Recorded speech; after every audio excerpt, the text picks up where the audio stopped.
In this world, demons have begun invading since they think humans are worthless, and they absolutely hate weebs like you. So as usual, we got that anime alliance going on with humans, pointy-ear humans, and furry humans all banding together to fight for a greater cause. But here's the catch in this one, we got female heroes with massive badonkadonks and G-Yats running the show since they are overpowered as heck here. By using their powerful and heavy personalities combined with their glorious bakeries, the Weeb Alliance has been able to stop the evil forces. And today they make their final stand against them, as the heroes have finally made it to the final boss to get rid of them for once and for all. However, the Chads and Stacy's heroes only party made a fatal mistake, since they forgot to bring enough sussy just chatting streamers on their team. So with only one sussy female hero left standing, our boy stuck at the verge of death, able to only watch on like a cheerleader. Things are not looking so hot. Seconds later, the last eye candy left standing gets sent flying back like Team Rocket blasting off again, and the weird thing is that her large twin pyramids of Giza get totally exposed. After hitting the wall as hard as Truck Kun hitting someone that's about to reincarnate, Crimson Lucia perishes, causing the Demon King to erupt in a roar of victory. Our boy then sighs, unable to believe it's all up to him again to carry his bronze teammates against a Radiant Smurf, but it's like he only has one shot left. Regardless, as he's just being chilling, he discovers that the Demon King is actually a girl, and she's basically a baddie from another world, because those watermelons are unmatched, and if we go lower here, we would get banned. And since her physical form was so out of the world crazy, she gets nerfed as she's forced to dwindle back to her always missing leg day, everyday form after spending too much energy. With Sir Chad witnessing the entire transformation, he realizes he's still down bad after he catches himself in 4K thinking that he would totally hit even if she's forever stuck in her weak form. Eventually, he gets a hold of himself and is able to successfully control his raging banana tree plantation by closing his eyes to think of sheep jumping a fence over and over. He then plays dead, cosplaying all of us that's dead inside, but she ends up sitting right beside him looking totally aloof. Now with the prime opportunity to end it all, he picks up his legendary +15 sword and readies to destroy the unsuspecting queen. However, she calls him out upon picking up his sword, busy questioning him as to why he's faking it when he's supposed to be the legendary hero of the human nation. But you know what they say, pros never fake, so bro ends up sticking his giant fork straight into the heart of the Demon Queen while looking like he's Genya from Demon Slayer. Success, it works. His plot armor saves the day as he's able to actually defeat the purple-haired queen without her being able to react even though she knew he was alive the entire time. Unfortunately, as she falls over totally destroyed, her necklace instantly began flickering red faster and faster. But by the time our bro realized that the necklace is actually a magical one that self-destructs whenever the owner's life pool depletes, it was too late. Mere seconds later, he opens his eyes with his memories still intact, yet a younger version of his old captain is busy trying to wake him up. It's then revealed that his name is Darren, and after taking a quick moment to take it all in, bro realizes he just got reincarnated into the same world, but he's back in the past. As such, he's super excited since he kept his memories, so he already knows how things are about to play out. So basically, he got some mega cheats as he's ready to buy Bitcoin in 2008. Anyways, as Darren continues celebrating, he gets ganked by a girl named Ray, and she also do be looking like she packing more than your typical anime girl. She got them perfect body proportions, so she's already sweating from her own heat that she was born with, but somehow, Darren isn't exactly thrilled to see her. We then discover that the reason why Darren isn't being a simp right now is because Ray is one of the main reasons he got reincarnated by a magical necklace, since she caused strife among the Union of Heroes. Anyways, as she's busy trying to scold our boy, the two get interrupted by a guy named Sir Tyke, and him and his entire gang all have that perfect punchable face. Now, armed with the knowledge of the future, Darren knows that these two are having a fling and he needs to stop it at all cost. Nevertheless, not only is Tyke a liar and a coward, but he's also the jealous type, so he's already questioning Ray as to why she's with Mr. Chatham as Prime right now. Outnumbered 3-1, Darren decides to stand his ground while the goons attempt to bully him like old times. Bold move, boys, since you never want to mess with someone who looks like the alien emoji, since something must be totally wrong with them. So now gone with the old Darren and in with the Sigma male, he ends up confronting Tyke while telling Ray in his face that he's a killer. Darren then continues snitching on Tyke, explaining to Ray that the only reason he's getting promoted is because he made the entire situation up. And instead of him being the one that actually defeated the demon, it was someone else, and he ended up running away while throwing his own teammate under the bus. Furthermore, after running away, he got caught by a Krillin wannabe named Sir Hackard, who threatened them by saying he's about to whoop their butts once they get back home. When Sir Hackard went back to finish the demon from which they were running away from, Tyke took the opportunity to strike and deliver a finishing blow upon the unsuspecting Baldin man. Upon finishing his explanation, Tyke couldn't be more obvious than your typical dumb harem main character, so he threatens Darren he's about to stick a sword in the wrong hole. However, since Darren is the only one here that likes to be the bottom carry, he changes the pass by quickly delivering a lightning-fast punch straight into Tyke's stomach. Bro then instantly falls to the ground as if One Punch Man showed up in Darren's stead. Since he doesn't have his six-pack like a true Chad, he just crumbles and cries like a baby. His boys then take him away since the two are too scared to do anything like my bottom frag sage that's duo-crewed with my dead Reina. Fast forward to later on in the night, Darren surprisingly receives a letter from Ray to meet up since her phone apparently ran out of call and text minutes. With a huge sussy smile on his face, he quickly leaves the room, but that smile is making my sussy senses begin to tingle. Anyways, he rushes as fast as he can to Ray's house to meet up with her, but bro ran faster than Usain Bolt since it seems like he thinks he's about to get lucky. But the ad lookalike, who happens to always be sweating, informs Darren that she really wants to talk about Tyke, so it looks like she's simping for him. She then quickly serves tea for the both of them, but she seems a tad bit nervous, so Darren thinks something's up, probably because those green watermelons look like they are about to burst. Nonetheless, Darren pulls off a big brain move by swapping their teacups, since he doesn't want to accidentally get poisoned, but this causes Ray to angrily slam the table, claiming that her boyfriend would never do such a thing. But as Ray begins to drink the teacup, she starts feeling weird in the wrong parts of her body but acts like nothing is actually happening to her. As such, Darren stares into her soul as she continues on drinking, patiently waiting to see if something is actually going to happen, as he knows for a fact that Tyke must have done something. However, all she does is burp, and once she notices Darren not saying anything, she starts thinking that he must be a weirdo, as he's probably staring at her treasure chests that look like they can't be supported by the dress. With time ticking and no one budging, Darren begins to explain the exact play-by-play of when Tyke visited her earlier, calling his plan all out as he knows him all too well. He also points out the fact that he probably put something in her teacup that was supposedly for him instead, that would have caused him to activate his sussy powers he inherited from the pervy sage. Mere seconds later, it's revealed that Darren was entirely correct, as the effects of the poison has already begun fully taking hold of Ray as she can't stop the urges within her. Suddenly, the sussy Fire Nation attacks, so Darren takes advantage of the situation while knowing that Tyke would be waiting outside with his useless boys wanting to barge in. So now Darren has decided to partake on the mission of making Ray his girl from now on. So he starts grabbing the apples before him using the 5-star stealing method. And lo and behold, the coward gets startled after hearing Ray emulate some sounds straight from the sussy anime hub he loves to watch, so he already knows what's going on. As such, he quickly barges in with his boys to make sure no funny business are going on. But it's too late since Darren has already turned the turntables on him.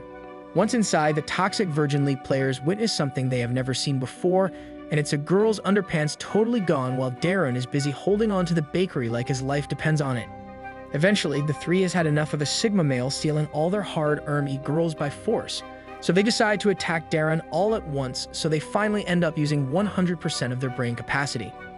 Unfortunately for them though, this Darren isn't an ordinary rookie anymore, so he ends up pulling a faker to destroy them 1 versus 3 in the mid lane. Suddenly, after beating them all up like it's a fighting game against some easy bots, a bunch of guards rush through the door and behind them comes a mysterious person. It's then revealed that the mysterious person is Ariana, the royal captain of the guards, and let's just say she's equipped with such large milkshake machines that they are literally larger than her body. Don't be fooled though, since she didn't sleep around to get her rank. Instead, she's so overpowered that she became the youngest female knight to ever become the captain due to her sheer skill. Anyways, Ray discovers that our boys spilled the beans to the commander, and they have investigated the case, to which they have come to the conclusion that he was absolutely correct about everything. So it's revealed that while the coward and his boys were busy planning to take Darren down, they didn't realize they were also being closely watched by the non-sussy knights. Now, with everything going according to Darren's plan, Ariana orders her men to restrain and seize the 3 traitors to take back to the capital. However, Tyke screams like a little baby, making up excuses that Darren framed him, but Ariana just shakes her head and tells them that they found sword imprints on Sir Hackard, not demon bites. Plus, to make matters worse for him, one of the knights were able to confirm that one of the teacups was laced with a magical potion that makes you a sussy bacca. So with no hope left for Tyke, he tries to shove his face into Ariana for one last sniff of glory in between her twin dragons, but you can see she also got French buns ready to pop out of her armor. Unfortunately for him though, he didn't even come close to the finish line, as Ariana quickly showed off her gymnastic skills to teach him a lesson he will never forget. With the entire ordeal now coming to a close, Darren learns from Ariana that the 3 musketeers will most likely face imminent expiry dates as soon as they make it back to headquarters.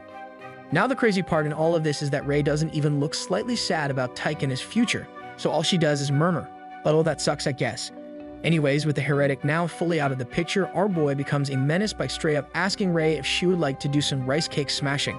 So before she would even say anything, he picks up Rei like a rag doll since she's still under the effect of the magic potion, causing his nether dragon to appear out of his portal.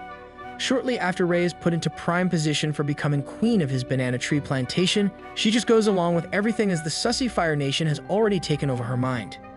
Darren then grabs both fresh watermelons in front of him and stares into Rei, waiting to see if she's actually going to do anything as it's now her turn to make a move as he doesn't want to be compared to the top G.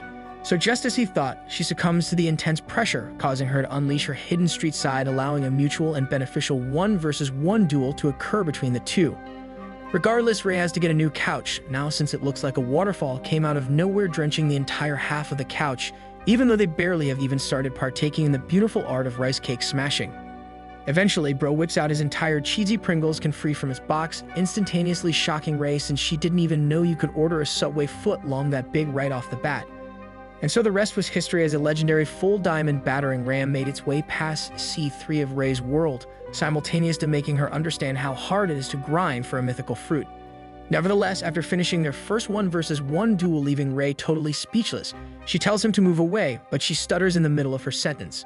Suddenly, his mythical sword instantly grows back to its primal Groudon form, causing Rei to go wide-eyed as she knows it's time for round 2 of some dynamite demolishing. Unfortunately for them though, some random rookie forgot something at Rei's house, and it turns out Rei's house in the morning is a rest stop for any soldier wanting some tea or coffee in the day. So now the two are about to get caught red-handed by a random normie, whilst Darren is stuck deep inside the castle walls of Rei, catching the two by total surprise since it's past midnight. Luckily for them though, the dude forgot how to use a doorknob to open a door, so the plot armor thickens. Eventually, he finally remembers how to be a normal human being, so he's able to make his way in. But he stops for a second since he smells an unfamiliar yet overwhelming scent. He then starts talking out loud like a weirdo, busy questioning life as he can't believe someone would have a smelly fart like this while also forgetting to turn off the lights. Nonetheless, he goes about his business, but on the other hand, Mr. Chad has fired up his rocket boosters. He then sends his behemoth straight into the defense of Rei's special treasure, causing her to let out a weird sound that the random happens to hear. With plot armor still on Darren's side, the normie begins to second-guess himself if he actually heard anything when it's clear that the desk in front of him is busy, constantly vibrating more than Drake's phone when the leak happened. Nevertheless, the soldier continues on searching for his lost item, only for it to be revealed as what looks like an engagement ring box. After breathing a sigh of relief as no one stole the expensive ring, he gets even closer to the sussy epicenter where Rei is busy whispering to Darren that going unprotected with his behemoth is super dangerous. However, the turntables turn once again when we discover that the ring is actually for Rei, and that this ultra simp bought it just so he could confess like a loser while Rei is busy digging the battering ram Darren has brought along inside. Nonetheless, the two continue on their extreme anime escapade with the guy still around, so Darren decides to show the simp who's boss by filling up Rei with his McDonald's Shamrock Shake ready to go. With their intense rice cake destroying now finished, Darren takes a peek to make sure the guy is gone, and luckily for them, the soldier is nowhere to be seen. On the other hand, Rei quickly gets flustered and super furious that Darren shared his Shamrock Shake with her when he didn't wrap the shake and put a lid on top in the first place. Darren is big brain though, so he turns around on her by saying that it's fair for him to explode once because she was busy crossing the finish line 4 times already during their anime duel. So just like that, Rei blushes from his Rizzlord powers after realizing that Darren is actually right, and it's the first time she's finished more than once in a very long time, if ever. Suddenly, before Rei could fully respond to him, Darren ends up activating his demon time mode as Bro decides one round isn't enough, so it's time for round 3 of their 1-versus-1 duel. These two are the ultimate sussy baka, so we end up not stopping at round 3 as they continued on in their intense and extreme sussy anime duels the entire night and into the early morning. Fast forward 2 days after Rei found out about Darren's hidden Rayquaza, our boy finds himself summoned in front of the Queen of Double Deckers, and surprisingly, a new blue-haired lady has appeared. Nonetheless, Ariana informs Darren that all thanks to him, she's able to bring Tyke his deserved punishment, and he's now sent to Warzone Gulags to pay for his atrocity. Since she's super thankful that Sir Hackard has been avenged, she decides to reward Darren with anything he literally wishes for, causing Darren to instantly look super sus. Upon the mysterious lady hearing that Ariana is actually willing to reward him with anything he wants, She perks up like a Karen and begins to stare him down, looking like she's wanting to obliterate him right there and then.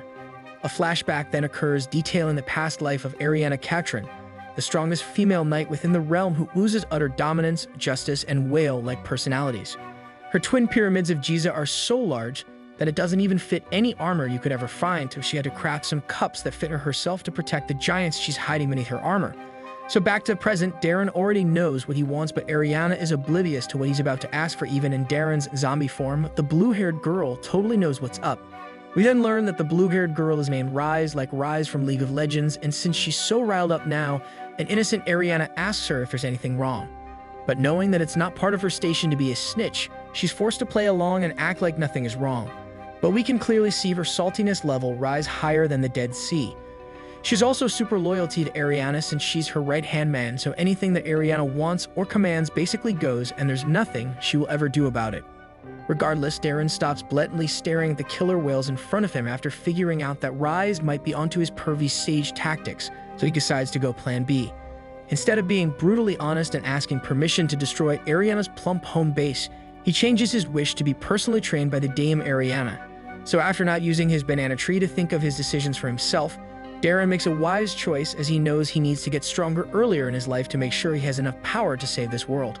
Luckily for Darren though, Ariana looks like she's going to accept his wish, but she needs some more time to think about it. But Rise looks like she's vehemently opposed to the idea. Elsewhere, on this anime planet, Rei gets surprised ganked with a proposal from the same dude a couple days ago. The dude then starts begging for Rei to accept his confession while looking like he's about to cry, making an excuse that he spent his entire year's salary just so he could buy this ring for her. Unfortunately for him though, this simping heart breaks into a million pieces when Rei tells him that she likes someone else, and that nice guys always finish last. Now unsure of what to do in his life since he dedicated an entire year of no Roblox and Minecraft just to save up for this moment, he asks who the lucky guy is. Upon hearing the simp's request, she instantly starts thinking of Chad the man Darren by her side, causing her to remember all the sussy moments they had the past week. With the Fire Nation constantly attacking her mind, she ends up snapping back to reality and yells at the simp that obviously the guy is going to be kept secret from him. Now speak of the devil, Darren decides to find out what all the yelling and commotion near Ray's house is all about, so he turns the corner to figure out what's going on. But the first thing he sees is a grown man bawling his eye out while running as fast as he can, looking like he just heard that Taco Bell is shutting down forever. Seconds later, Rei follows behind the running man, so she bumps into Darren with her amazing arsenal of weapons already equipped on her, ready to suffocate any trespassers at any moment. Darren then quickly waves, but he accompanies his greetings with some words you only say to your arch-nemesis, so bro finds himself playing with anime fire. After hearing all the dirty words come out of Darren's mouth, Rei goes ballistic like a missile, so she goes off on Darren, super angry that he has the gall to call her that in public. Nevertheless, Darren is a menace to cultured society, so he just acts as if he didn't just set off at Sumner in front of him. So he continues to change the subject to tell her that he's just here to tell her a secret. Rei quickly cools off after only hearing the word secret, hoping that he's here to confess his love for her. So she calms down and asks what the heck he wants. Unfortunately for her though, Darren wasn't reincarnated with the X and I simp genes this time, so he straight up asks her if she could bring his meals separately from now on. To make matters worse for Rei, as bro doesn't want to spend more time with her anymore during lunch, he reveals the fact that he's personally going to be trained by the none other than the queen of all watermelons, so he's probably going to be busy all the time. As such, Rei starts to look like she's about to throw her own temper tantrum at him, unable to understand why he can't just go ahead and pick up his own meals instead, so she pouts like those Instagram models. However, our boy is a mega brain after all, so he quickly grabs Rei's sensitive milk machines while changing his mind, telling her that if she brings his meals to him instead, then he will give her all the rice cake smashing she wants, anytime, anywhere.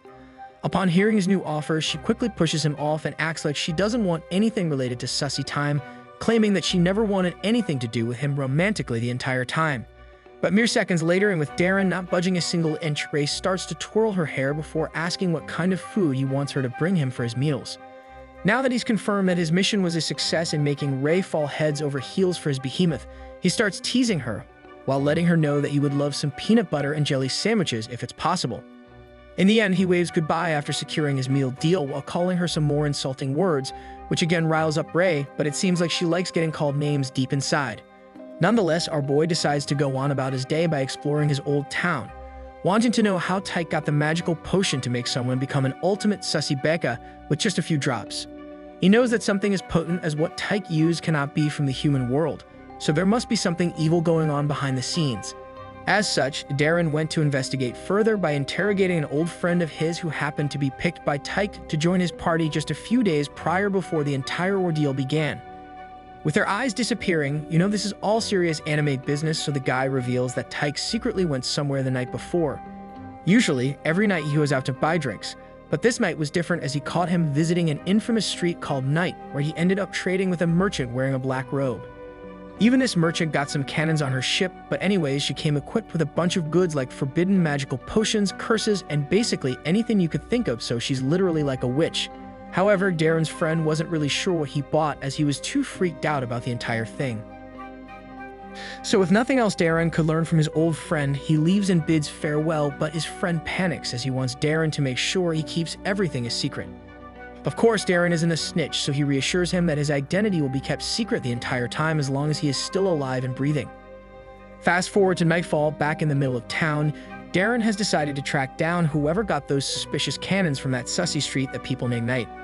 But within mere seconds of just walking around where Night is supposedly located, Darren is able to quickly find someone with some cannons on them, and they even happen to wear a black robe that fits the description. Regardless, the plot is on his side, so some random wind gust out of nowhere removes her hood, and upon further inspection, the cannons on her ship were triple the size he thought, and the mysterious rogue merchant happens to be his type. However, it was totally unlucky timing for the mysterious merchant since her identity got exposed at the exact same time. Some soldiers were busy patrolling the area, so she starts running like I show speed. With the guards chasing her with all their might to protect the town, they end up cornering her as she ran straight into a dead end with wanted one-piece bounty posters littered around. The merchant then stops and lets the guards get close while she refuses to answer any of the questions they were asking her, but she doesn't seem too worried at all. Eventually, she's forced to turn around, so the two guards get flash-banged by her twin dragons as they were peeking out her robe, due to her cannons being larger than her outfit, so she yells at them claiming that she's busy. But the two soldiers don't relent even if their target looks more delicious than a red velvet blizzard from Dairy Queen, so they stick to their honor and ask for her identification like it's some kind of traffic stop. However, the merchant makes an excuse and tells them that she just had amnesia, so she lost her papers and she has no idea where it could be since she can't remember. Somehow, her fake acting works, so she causes the two guards to rethink their approach as they don't want to be late due to them both wanting to watch the movie Dune Part 2 in less than 15 minutes. So to skip boring formalities and paperwork, they reach for her hood since they can just look at her face to remember later if she's a wanted person, but she refuses to fully reveal her face to them. Eventually, the two guards have had enough of playing around, and since they don't want to miss their movie, they detain her, and one of them even gets a 5-finger discount on her cannons like a savage. At the same time, we discover Darren busy hiding at the end of the alley, watching the entire thing unfold, but he's about to stop the guards from taking her as it would be hard to find her again the next day. However, right before Darren was about to step in to save a damsel in distress, he gets shocked as he witnesses pink magic begin to engulf the guards. She then brainwashes the two before sending them back to their headquarters, successfully allowing her to avoid detection, causing Darren to think she's actually a demon. After exerting a lot of forbidden energy to save her identity, the merchant collapses to the ground while making a starfish, busy muttering to herself about how life is so hard after having to leave her home. While attempting to recoup some mana in the alley, she suddenly gets ganked by Darren, who whispers and asks if she needs help or if she's in pinch right now. Nonetheless, she instantly recoils back as she didn't expect anyone to know how to get here, so in fear of her life, she questions Darren and asks who he is. Luckily for her though, Darren introduces himself as someone that wants to buy illegal magical goods from her, allowing her to quickly settle down, so she starts whipping out items hidden in her extra-large mountains. But as she reveals a couple of her items for sale, she gets caught off guard by Darren's question asking her if she's perhaps secretly a demon. Without her even saying a word, Darren continues to violate the distance between them, getting closer and closer like the Slender Man, but he couples it with even more questions, asking things like where she's originally from. However, destiny strikes when the merchant's stomach starts to rumble since she hasn't eaten anything in a while. So Darren makes an offer she could not refuse by offering her unlimited free food if she comes with him to a nearby inn. Success, his offer works as she's enticed by the promise of free lodging and even free unlimited meat, but my sussy senses are tingling since bro didn't specify what kind of meat. Fast forward a couple hours later, after a couple food babies, Darren was able to find out that her name is Alice and she's even a princess from a demon tribe, but she got stuck here after running out of mana.